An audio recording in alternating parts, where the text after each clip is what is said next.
It's January and it's the time in Dubai and the UAE where there are many amazing world-class sporting events happening. And as I speak, there is the Dubai Desert Classic, which is played on the Majlis at the Emirates Golf Club, which is happening this week. So that brings me to my topic today, which is sponsorship agreements.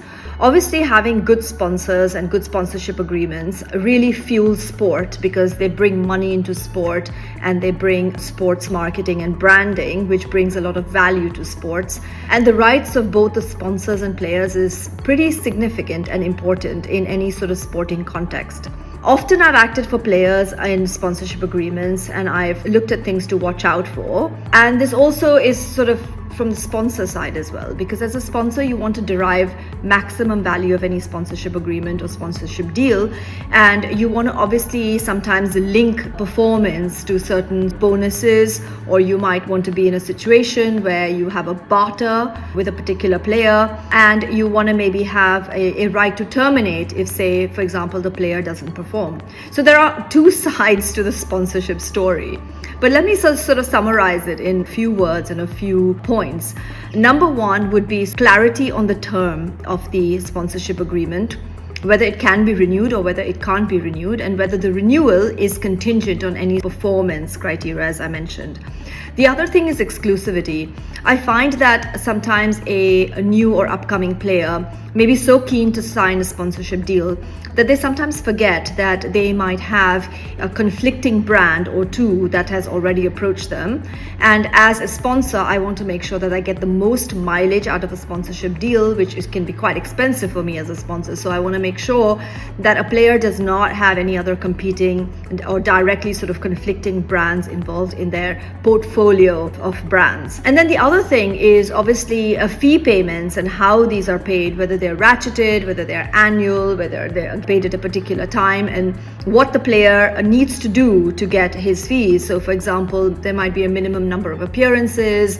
As a sponsor, again, I want to get the most mileage out of any sponsorship deal. So I'm going to try and make sure that all the obligations that I put into a sponsorship agreement relate to a player being super available at certain times and visibility of my brand on the player at critical times when the player is appearing on television or when the player is at press conferences and things like that. So all of these things are sort of quite important criteria in designing a sponsorship agreement. It's not simply a matter of saying, I like you as a player and here's the brand and wear it and off we go. There's always aspects to sponsorship agreements that need to be discussed and negotiated. Now, if as a player you want to gain a lot of exposure and you want to gain a certain credibility being associated with a brand, or you want to build a long-term partnership with a brand, what you do need to realize is you will be held to those obligations, because there might be, again, a strict regime where you would either be terminated if you didn't meet the criteria, or if your performance dipped. And as a sponsor's lawyer, I would always push for that. I mean, sport is tough and sport is a cruel world and form can slip anytime. You have to also, as a sponsor, invest in your player. You can't always have really strict penalties because you might have peaks and troughs, and you want to also support a player when he's down, because that could also bring you a level of sort of empathic audience in terms of your sponsorship deals. We've seen the Nike example. I mean, Nike has always picked some amazing players who might have started off promising, who've had lulls in their career, but who've come back bigger, better and stronger. I've always wondered who at Nike is picking the players for their sponsorship. So many aspects to consider. I really do love this topic.